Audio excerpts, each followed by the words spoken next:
சொன்ன 4ஆம் கிளாஸ்ல ஓராசிரியர் பள்ளி சார். நான் அவர் வந்தா ஸ்கூலு, வரலன்னா லீவு, அந்த மாதிரி இருந்தது. கோவிந்தசாமி செட்டியார் உண்மையிலேயே அந்த மனிதர்கிட்ட தான் நான் பாடம் படித்தேன். உயரமா இருப்பார் சார். அவர் என்ன பண்ணுவாரு, இந்த மாதிரி சித்திரை மாசத்துல கிளாஸ் வைக்கிற போது நாங்கெல்லாம் போய் உட்காந்துங்கிறோம். இன்னைக்கு என்னடா பாடம்னார். சயின்ஸ் பாடம் சார்னா. சயின்ஸ்ல என்ன பாடம் லெசன் சொல்றான்னார். மனிதனை பத்தி பாடம் படிங்கடான்னாரு. நான் தான் எப்பயுமே கிளாஸ்ல படிக்கிற ஆளு. அப்படி படிக்கிறதுனாலதான் ஒருவேளை பிற்காலத்தில் பேச்சாளனாக வந்தனோ என்னமோ. அன்னைக்கு அது ஒரு முகூர்த்த குறி போட்டவரே என் ஆசிரியர் தான்.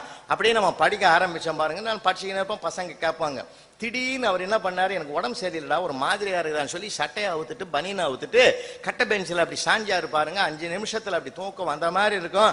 அந்த நேரத்துல ஜீப்பு சத்தம். டெப்டி இன்ஸ்பெக்டர் வந்துட்டார் வாசல்ல. அலறி அடிச்சு எழுந்து வந்தவர் எங்க வாத்தியார் பயப்படல சார். எப்படிப்பட்ட மகான் பாருங்க.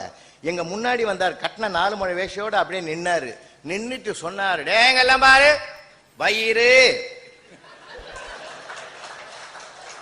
ஏய் புருஷோத்தமா நல்லா பாரி. எலும்பு, நுரையீரல், இருதயம். டெப்டி இன்ஸ்பெக்டர் ரிவேர்ஸ்ல போய் உள்ளே வரல, கார்ல உட்கார்ந்து கண் கலங்குறாரு.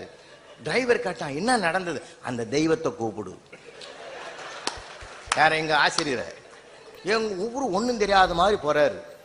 ஐயா, ஒரு பையனை கூப்பிட்டு சட்டையை விட்டு பாடம் நடத்த வேண்டியவர் உன் சட்டையை வித்துட்டு நடத்துறேன்னா,